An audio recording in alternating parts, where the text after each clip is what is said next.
जिस धरती पर भगवान ने दुई दुई अवतार लए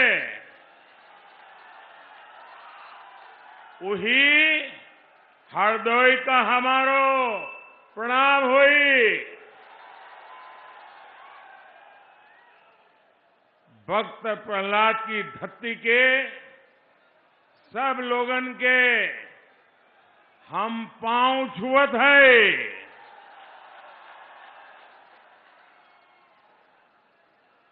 आपका ये उत्साह, ये जोश हम सभी के लिए बहुत बड़ा आशीर्वाद है।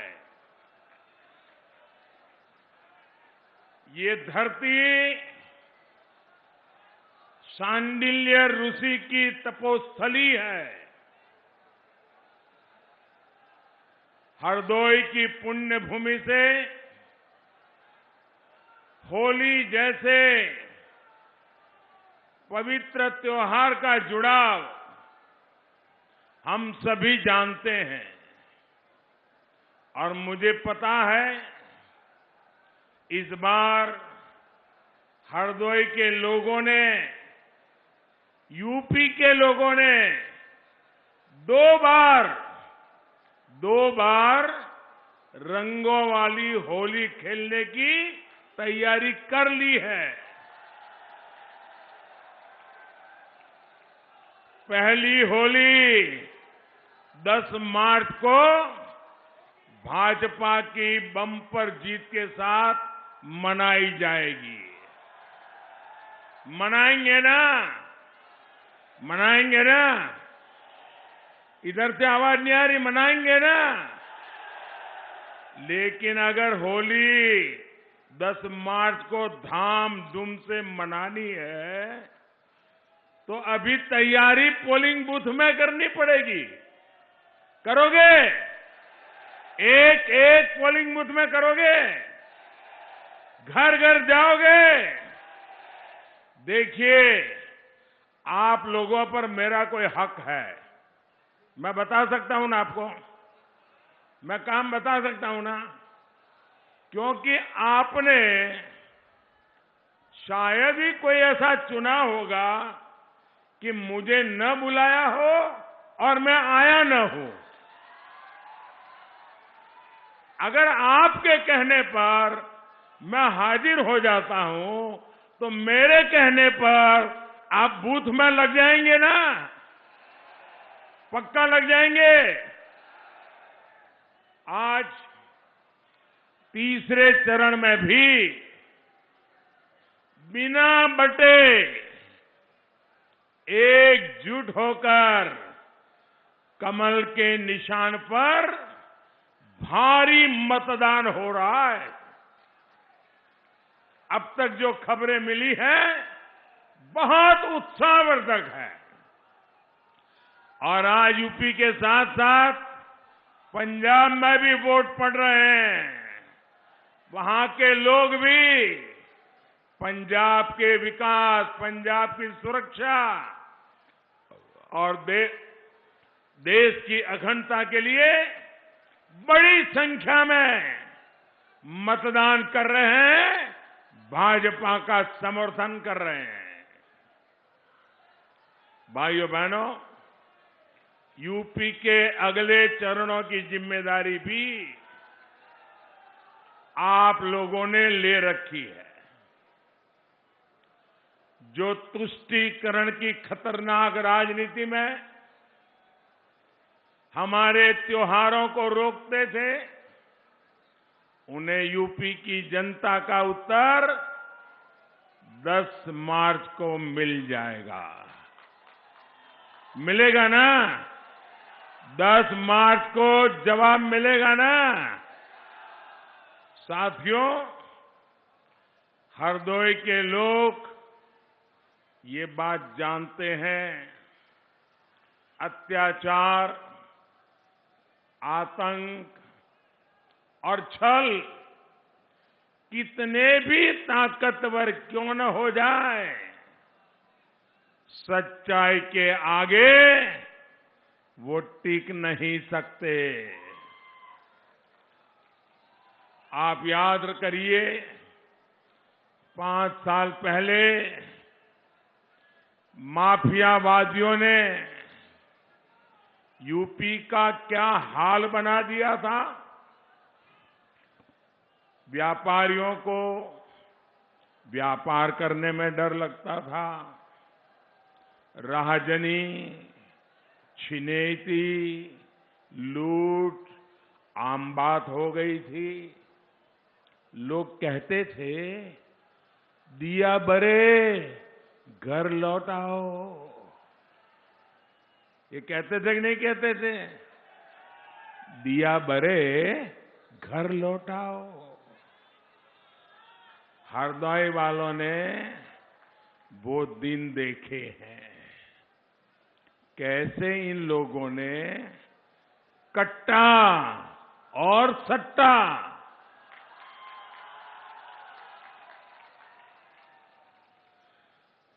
एक कट्टा और सट्टा वालों को खुली छूट दे रखी थी। हमारी माताएं परेशान रहती थी कि बेटे बेटी घर से निकले हैं तो रात शाम को सुरक्षित घर लौट आए, कोई दुर्घटना उनके साथ न हो जाए। अपराधियों को इन घोर परिवारवादियों की सरकार का पूरा संरक्षण होता था। लेकिन हरदोई की जनता देख रही है कि आज कैसे सबका हिसाब हो रहा है। हिसाब हो रहा है कि नहीं? बराबर ठीक हो रहा है ना? माफिया, अपराधी खुद जमानत रद्द करवाकर जेल के भीतर पहुंचे हुए हैं। भाइयों और बहनों, बुरी तरह चुनाव हार रहे इन घोर परिवारवादी अब जात पात के नाम पर जहर फैलाएंगे। लेकिन आपको केवल एक ही बात याद रखनी है, एक ही मंत्र, यूपी का विकास, विकास, विकास। देश का विकास, विकास, विकास। ये वो लोग हैं जो कुर्सी के लिए अपने परिवार से भी सबसे लड़ जाते हैं। इसलिए ये घोर परिवारवादी किसी जाति या समाज के लिए भी नहीं हो सकते। साथियों, यूपी में आपने जिस डबल इंजन की सरकार को आशीर्वाद दिया है, वो किसी एक खानदान की सरकार नहीं है। कोई कह सकता है क्या कि यूपी में खानदान की सरकार है? कोई कह सकता है दिल्ली में भारत की सरकार खानदान की सरकार है? कोई कह सकता है क्या? ये गरीब, किसान, नौजवानों की सरकार है। हमने 5 साल आपके लिए जी तोड़ मेहनत की है। लेकिन मुझे इस बात का अफसोस है कि 2014 से लेकर 2017 के बीच यूपी में इन परिवारवादियों ने एक भी काम में मेरा साथ नहीं दिया। भाइयों, मुझे बताइए, यूपी का मैं सांसद हूं, यूपी के लोगों की मदद से मैं प्रधानमंत्री बन गया। और मैं यूपी के लिए कोई काम करूं, और लखनऊ में इनकी सरकार बैठी थी, 17 तक मुझे कोई काम नहीं करने दिया। भाइयों बहनों, ऐसे लोगों को फिर से अगर लाओगे तो मुझे काम करने देंगे क्या? जरा पूरी ताकत से बताओ ना, मुझे काम करने देंगे क्या? आपका भला करने देंगे क्या? माताओं बहनों की सेवा करने देंगे क्या? नौजवानों के लिए काम करने देंगे क्या? तो ऐसे लोगों को आने देना है क्या? आने देना है क्या? पक्का? इन लोगों ने ठान लिया था कि यूपी में विकास का कोई काम केंद्र सरकार को करने ही नहीं देंगे। अरे इतने शर्माते थे, इतने शर्माते थे, शायद भीतर से इतने कांपते थे कि मैं यहां आता था, कार्यक्रम करता था, वो मेरे साथ मंच पे ले आते थे, एयरपोर्ट से ही भाग जाते थे। उनको डर लगता था कि कहीं कुछ पूछ लेंगे और मैं कुछ जवाब नहीं दे पाऊंगा तो क्या होगा। साथियों, यूपी में गरीब के लिए काम तब शुरू हुआ जब 2017 में आपने यहां डबल इंजन की सरकार बनाई। इन 5 सालों में हमने हरदोई के करीब 70,000 गरीब परिवारों को प्रधानमंत्री आवास दिए। यह आंकड़ा याद रहेगा आपको? आंकड़ा आपको याद रहेगा? मैं आप लोगों से बात कर रहा हूं भाई, ये आंकड़ा आपको याद रहेगा?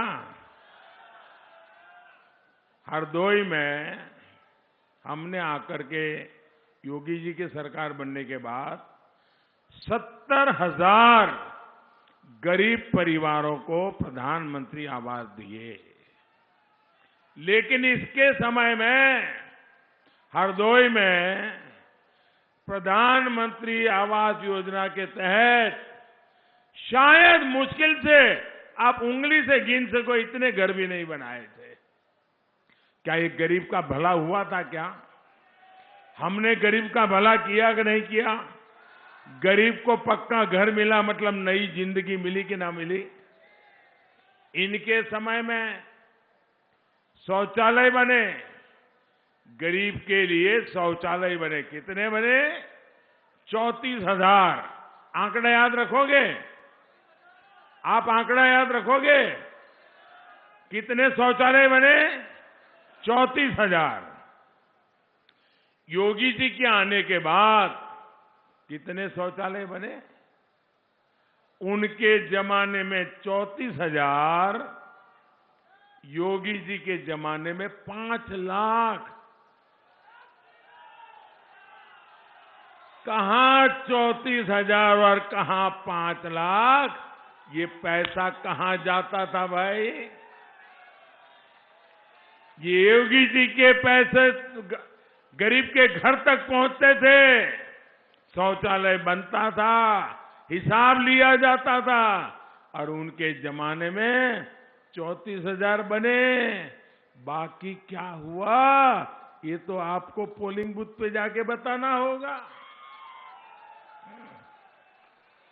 इसी तरह योगी जी की सरकार आई, तब हम पूरे प्रदेश में गरीब बहनों के लिए उज्ज्वला के गैस सिलेंडर दे पाए, गरीबों के मुफ्त इलाज के लिए आयुष्मान कार्ड की सुविधा दे पाए।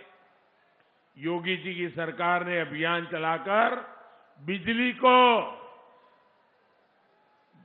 हर घर, गरीब के घर तक बिजली पहुंचाया, नई बिजली कनेक्शन दिए, गांव-गांव बिजली पहुंची है। लेकिन भाई और बहनों, जिन्होंने तब आपके घरों को अंधेरे में रखा, सिर्फ अपना घर रोशन किया, वो आज आपसे झूठे वायदे कर रहे हैं।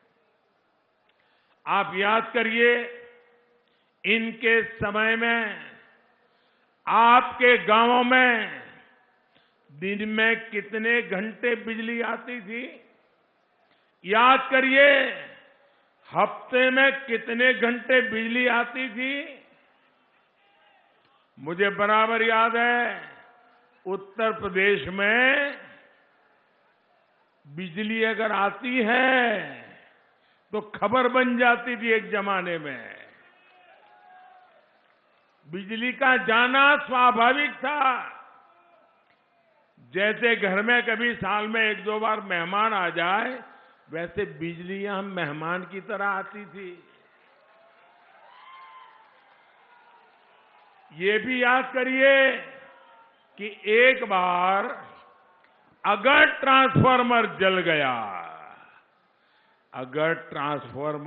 गया, तो कितने महीने लग जाते थे और कितने कितने बाबुओं के पैर पकड़ने पड़ते थे और पता नहीं कितनी कितनी दक्षिणा देनी पड़ती थी, कितना प्रसाद चढ़ाना पड़ता था, तब जाकर के एक ट्रांसफार्मर रिपेयर होता था।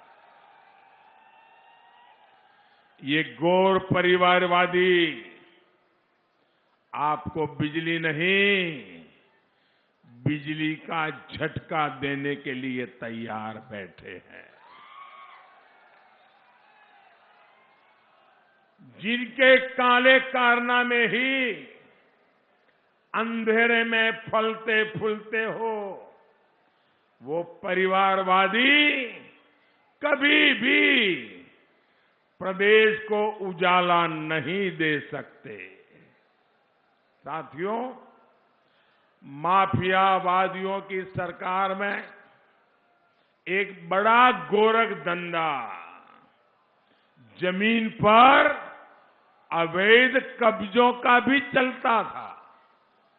इनके नेताओं के गुर्गे किसी की भी जमीन पर अपना कब्जा समझने लगते थे, लेकिन डबल इंजन की सरकार ने इनके इस धंधे का शटर भी गिरा दिया।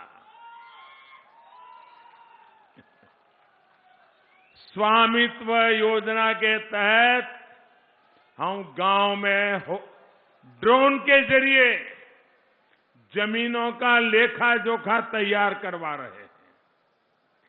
आसमान से जमीन की नपाई हो रही है और जमीन के मालिक को मालिकाना दिया जा रहा है, प्रॉपर्टी कार्ड दिए जा रहे हैं, यानी दबंगई और कब्जे का खेल खत्म।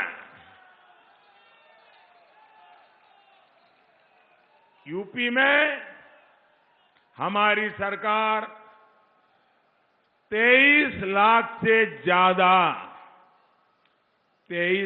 से ज्यादा लोगों को प्रॉपर्टी कार्ड का वितरण कर चुकी है, प्रॉपर्टी कार्ड दे चुकी है और ये काम आगे भी चलने वाला है।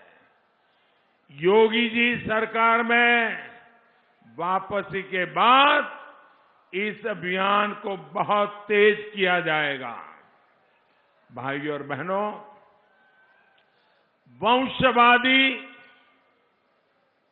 परिवारवादी, भ्रष्टाचार में लिप्त लोग, तुष्टीकरण की राह पर चलने वाले लोग कभी भी गरीब का भला नहीं कर सकते। आप देखिए, कोरोना की इतनी बड़ी वैश्विक महामारी आई, हमने किसी भी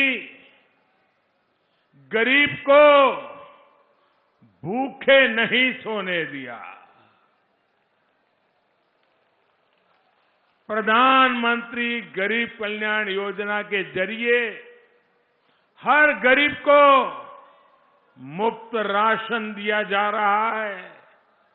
पूरी दुनिया में इतनी बड़ी महामारी आई है, पूरी दुनिया में, लेकिन भाइयों बहनों, मैंने कभी मेरे गरीब परिवार को भूखा सोने नहीं दिया है। गरीब के घर का चूल्हा जलता रहे, इसके लिए दिन रात काम किया है। भाइयों बहनों, ये बातें टीवी में आती हो या ना आती हो, अखबार में छपती हो या न छपती हो, लेकिन जब सच्चे मन से पवित्र संकल्प के साथ सिर्फ और सिर्फ सेवा भाव से जब काम करते हैं ना, तो गरीब के दिलों में जगह बन जाती है। मैं कल ये सोशल मीडिया में एक वीडियो देख रहा था और मेरा मन करता है वो मैं आज बात बताऊं, मैंने क्या देखा। बताऊं ना? बताऊं ना? मैं चाहता हूं कि मैं आपके सामने, खास करके मेरे उत्तर प्रदेश के भाइयों बहनों के सामने, ये बात मेरे दिल को छू गई, इसलिए मैं बताना चाहता हूं। उस वीडियो जो मेरे पास पहुंचा, उसमें एक बहुत ही गरीब बुजुर्ग महिला, और मैं देख करके कह सकता हूं शायद उस मां को कभी स्कूल में जाकर के पढ़ाई करने का बहुत सौभाग्य नहीं मिला होगा। ऐसी एक गरीब बुजुर्ग मां, एक ऐसे ही आजकल जाते हैं ना टीवी, हमारे ऐसे मित्र सारे, तो ऐसे कोई डंडा लेकर के पहुंच गया इंटरव्यू करने के लिए। वो गरीब मां को तो क्या मालूम, वो आके खड़ा हो गया, उसने ऐसे ही उनको जरा टेढ़े मेढ़े सवाल पूछना शुरू किया। उस गरीब महिला बुजुर्ग मां से पूछा कि आपके यहां चुनाव कब है? और मजा ये है कि उस मां ने सही तारीख बताई कि फलानी तारीख को हमारे यहां चुनाव है। लेकिन उसके साथ साथ ये भी कह दिया मां ने, ताकि वो आकर के सर खाए नहीं, नया सवाल पूछे नहीं। उन्होंने कहा चुनाव है फलानी तारीख को और हमने नमक खाया है, हम धोखा नहीं देंगे। एक गरीब बुजुर्ग अनपढ़ मां उस बुजुर्ग महिला से फिर पूछा किसका नमक खाया है, किसे धोखा नहीं देगी? तो उस मां ने कहा मोदी का नमक खाया है।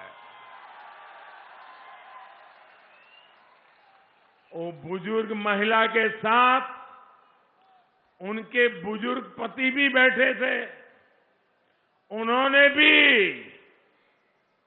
उस मां ने जो कहा, उनके पतिदेव ने भी उसको समर्थन दिया, हां में हां मिलाई।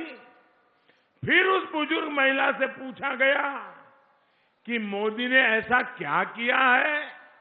साथियों, इस गरीब बुजुर्ग मां ने उत्तर दिया, ये उत्तर मैं कभी भूल नहीं सकता।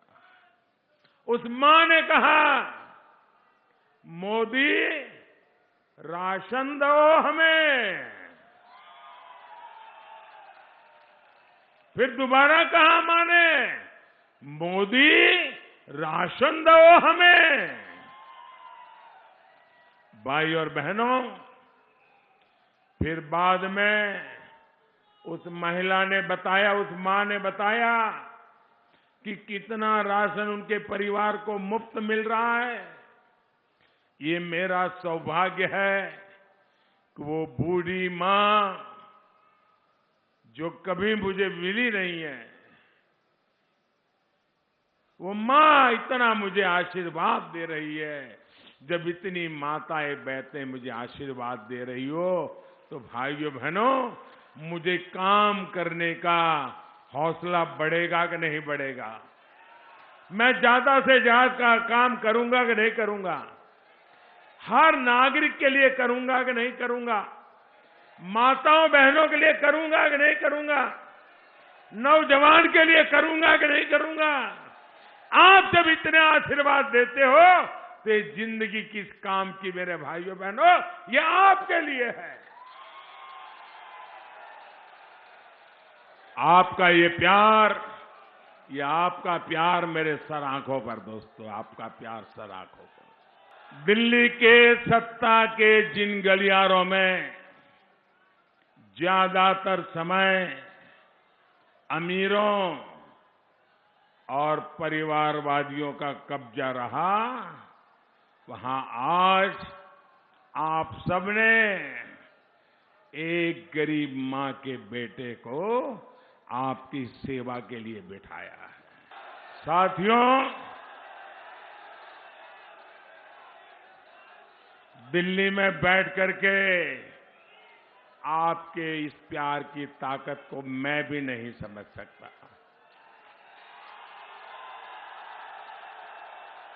इतना प्यार, इतना प्यार। शायद दोस्तों आज के युग में इतने टीवी मीडिया का जमाना हो, भांति भांति की बातें चलती हो, उसके बाद भी जनता जनार्दन जब इतना आशीर्वाद देती है तो भगवान के आशीर्वाद के बराबर होता है। मैं जानता हूं कि महामारी के समय में मुफ्त राशन की योजना ने गरीबों की कितनी बड़ी सेवा की है। यूपी के गांव में इस तरह की चर्चा के मुझे कई संदेश मिले हैं, जहां लोग यही कह रहे हैं कि हमने मोदी का नमक खाया है, हम मोदी को धोखा नहीं देंगे। लेकिन साथियों, मैं ये भी कहूंगा, हम सबने, मेरी ये बात ज्यादा याद रखिएगा, हम सबने मां भारती का नमक खाया है, हिंदुस्तान का नमक खाया है। हम सबका परिश्रम हिंदुस्तान के लिए होना चाहिए, मां भारती के लिए होना चाहिए, हमारे देश के लिए होना चाहिए। हम सबका लक्ष्य यही होना चाहिए कि गरीब के जीवन से हम मुश्किलें कम से कम, जल्द से जल्द कैसे करें।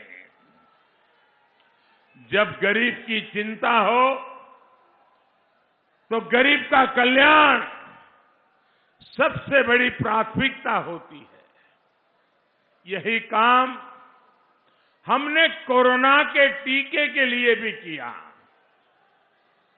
गरीब, दलित, वंचित, पिछड़े, किसी को भी ये नहीं सोचना पड़ा कि अमीर को कोरोना का टीका तो लग जाएगा, लेकिन हम गरीब क्या करेंगे, ये उसको कभी सोचना नहीं पड़ा।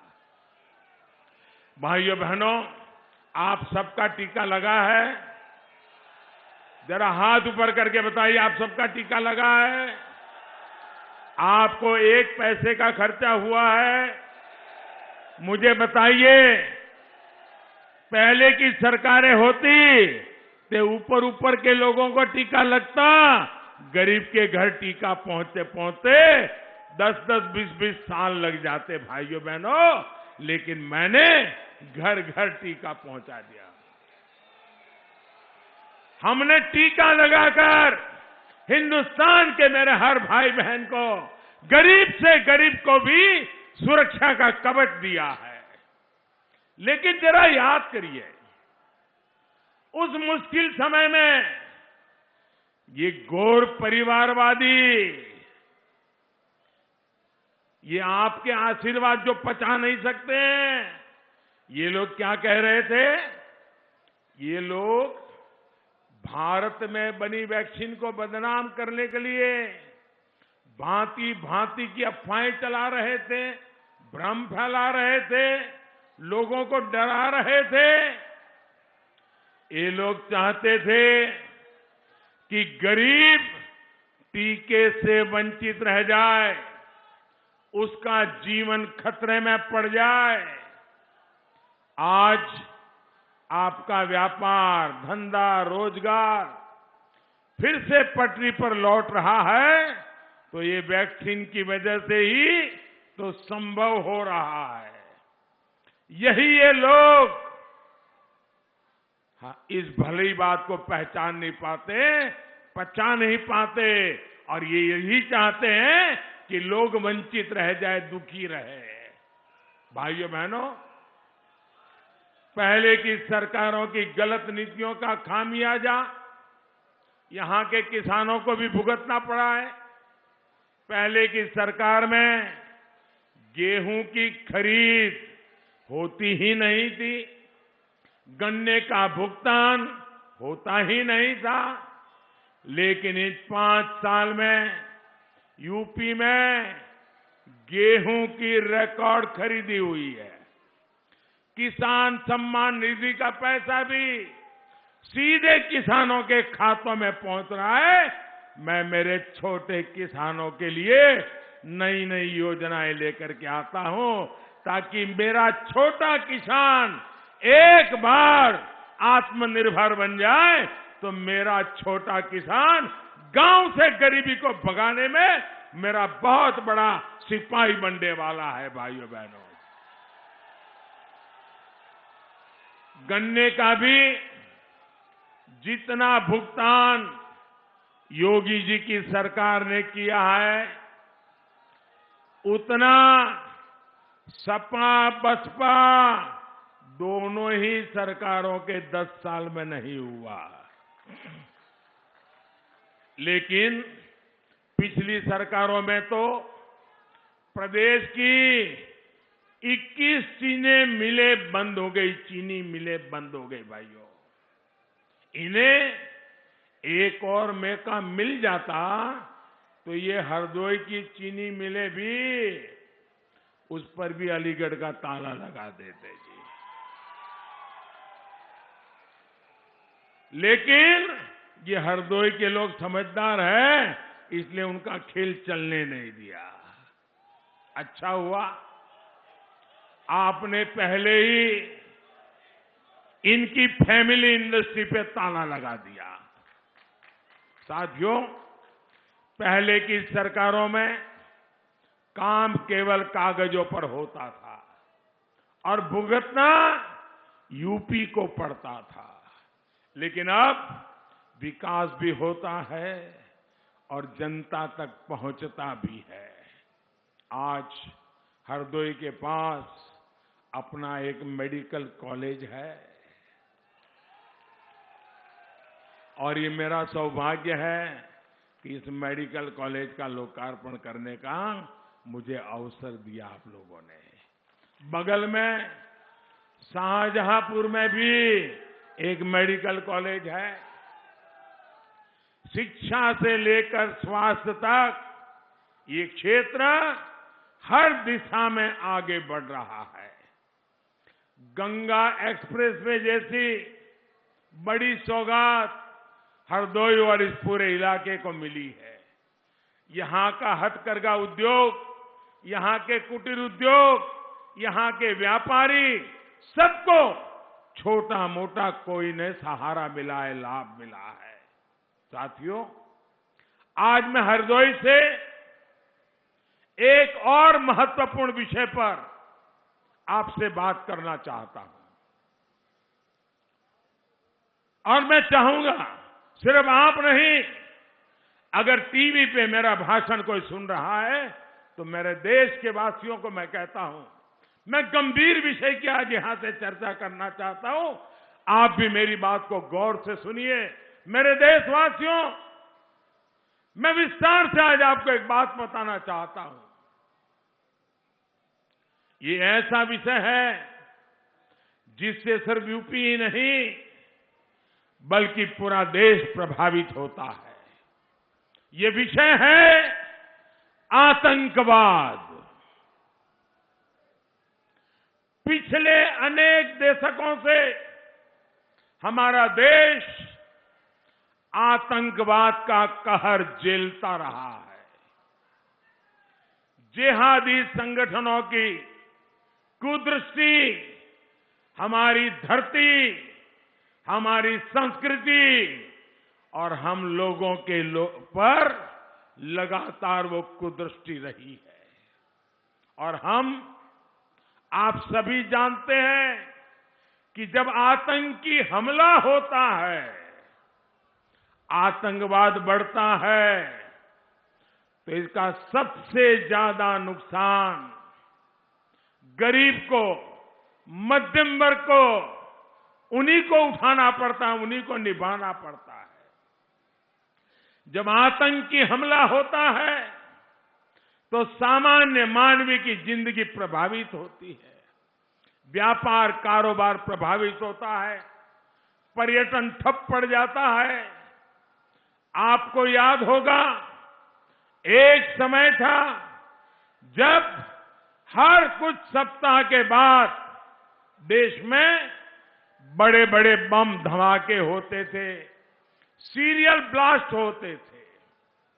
कभी मुंबई में बम फूटता था तो कुछ दिनों के बाद दिल्ली में बम फूटता था, थोड़े दिनों के बाद जयपुर में बम फूटता था, फिर थोड़े दिन के बाद बेंगलुरु में बम फूटता था, फिर थोड़े दिन के बाद हैदराबाद में बम फूटता था, कभी गुवाहाटी में बम फूटता था, कभी लुधियाना, कभी अगरतला, कभी इम्फाल।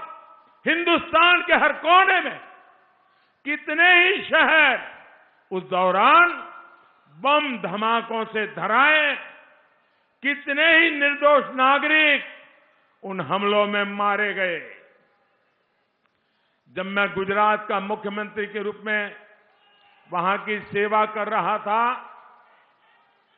तो उस दौरान अहमदाबाद में भी सीरियल बम धमाके हुए थे और उनका षड्यंत्र तो और शहरों में भी था। मैं उस दिन को कभी भूल नहीं सकता हूं साथियों। और उसी दिन जो लोग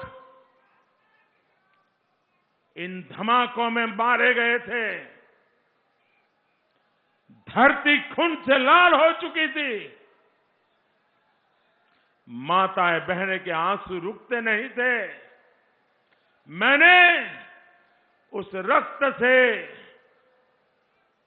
गीली हुई इस मिट्टी को उठा करके मैंने संकल्प लिया था कि मेरी सरकार इन आतंकवादियों को पाताल से भी खोज करके सजा देगी।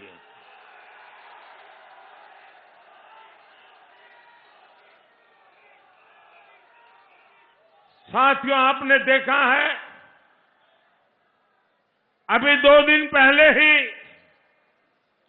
अहमदाबाद बम धमाके के दोषियों को सजा मिली है।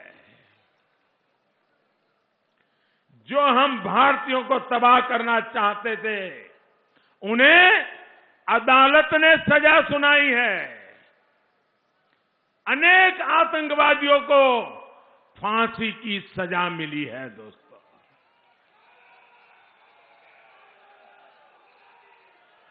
आज मैं विशेष तौर पर इसका जिक्र इसलिए कर रहा हूं क्योंकि कुछ राजनीतिक दल ऐसे ही आतंकवादियों के प्रति मेहरबान रहे हैं।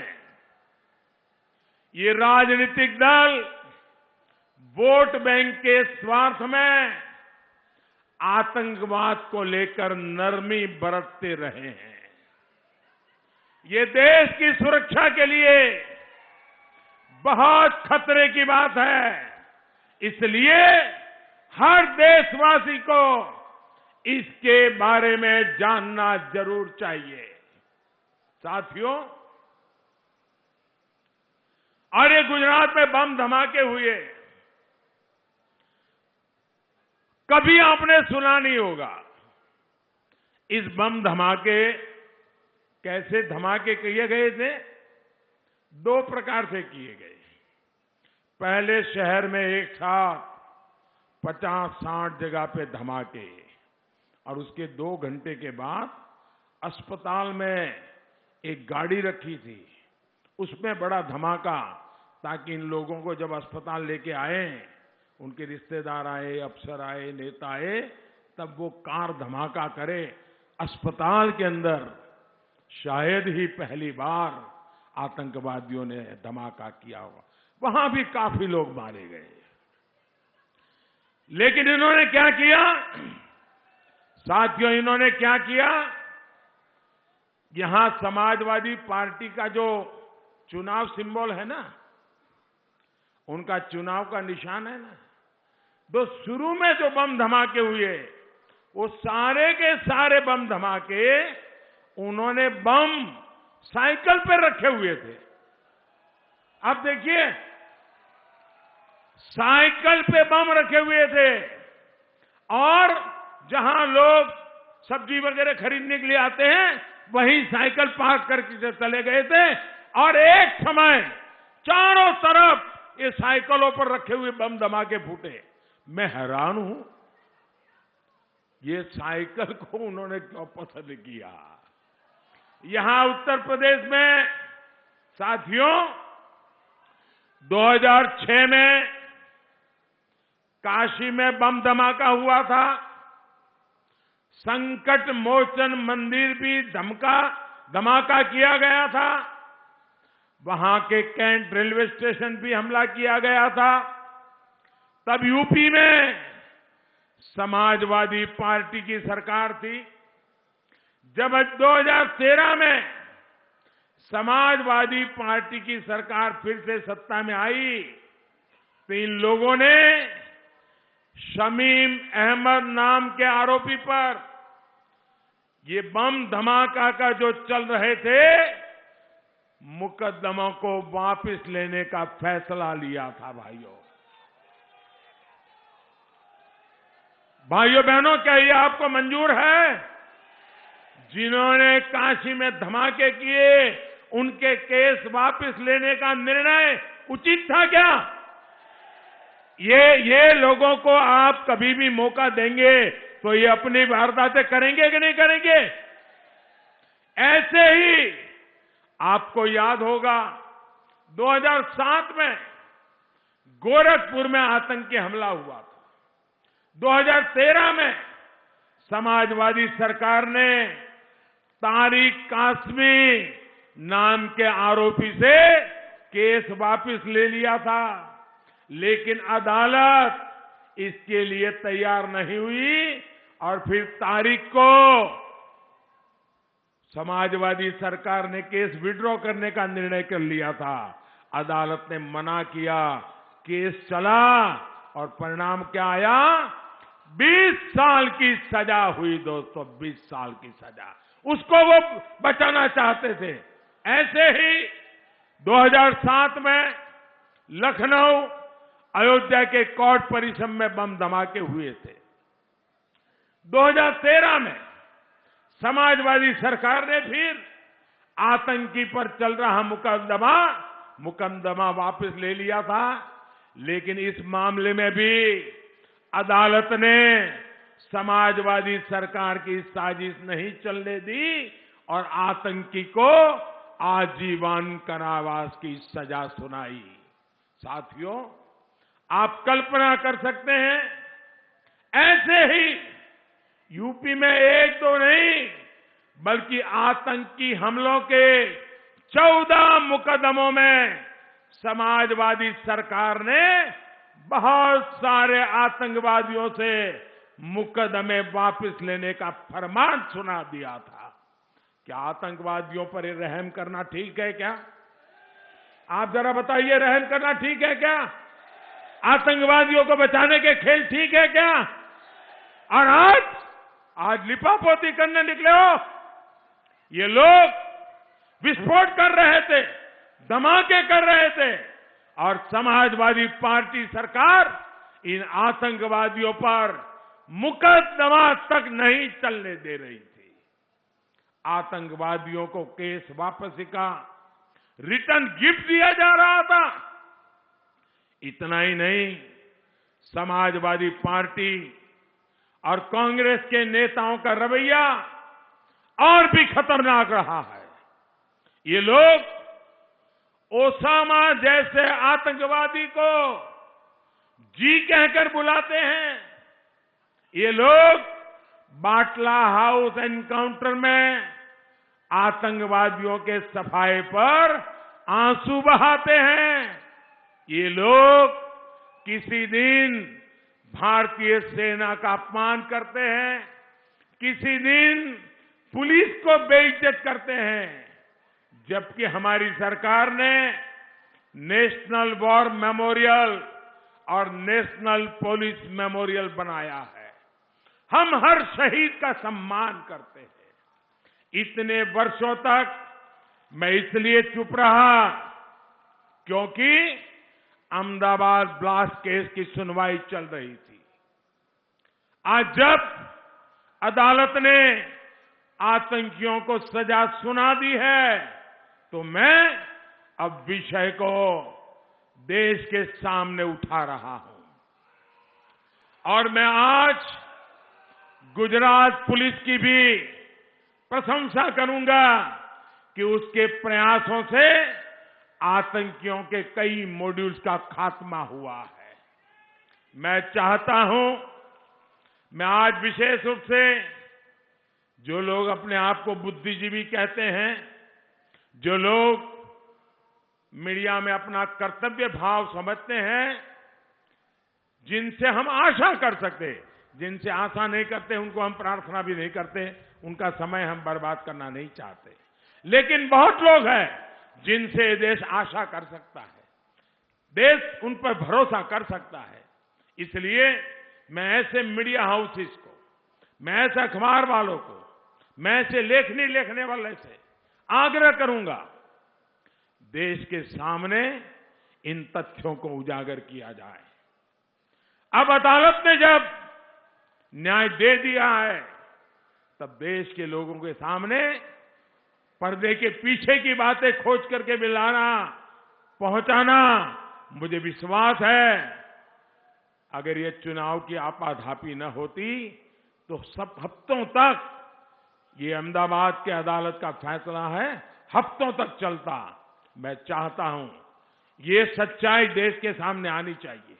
देश को जागरूक करने का काम सिर्फ राजनीतिक दलों का नहीं, हम सबका है। और इसलिए मैं विशेष रूप से मीडिया की चुप्पी जी चल रही है, मैं उनसे कहता हूं जी खोल करके सच्चाई देश के सामने लाइए और देश की रक्षा में आप भी सहायक बनिए। हमें ऐसे लोगों से, भाइयों बहनों, हमें ऐसे लोगों से, ऐसे राजनीतिक दलों से हमेशा सतर्क रहना है। ये लोग कुर्सी के लिए, अपने स्वार्थ के लिए देश को भी दांव पर लगा देते हैं, देश के सुरक्षा से भी खिलवाड़ कर देते हैं। साथियों, यूपी का तेज विकास सबसे प्रयास से ही हो सकता है और इसलिए मैं हमेशा कहता हूं सबका साथ, सबका विकास, सबका विश्वास और सबका प्रयास। सबका प्रयास होना चाहिए कि नहीं? जरा जोर से बताइए, सबका प्रयास होना चाहिए कि नहीं? हर किसी ने प्रयास करना चाहिए कि नहीं करना चाहिए? तो 23 तारीख को कमल के बटन पे वोट करना, ये भी सबके प्रयास का हिस्सा है। करोगे ना? ये प्रयास सब मिलकर के करोगे ना? सुबह जल्दी जल्दी निकलोगे, ज्यादा से ज्यादा मतदान करोगे? ऐसा तो नहीं होगा ना? अरे मोदी जी तो हर बार आते हैं, इस बार आए बड़ी जोरदार सभा कर दी, बड़ा मजा आ गया, चलो अब तो जीत जाएंगे, चलो सो जाते हैं। ऐसा तो नहीं करेंगे ना? ऐसा नहीं करोगे ना?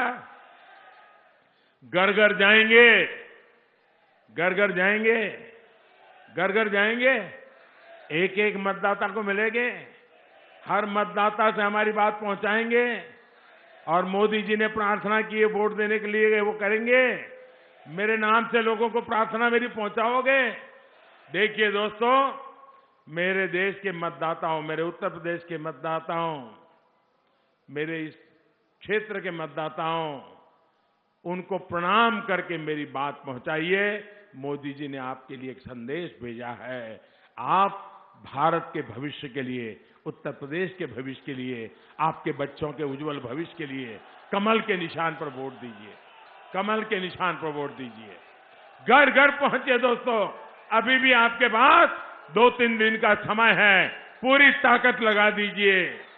याद रखना है, पहले मतदान फिर जलपान, पहले मतदान फिर जलपान। बोले मेरे साथ, भारत माता की, भारत माता की, भारत माता की।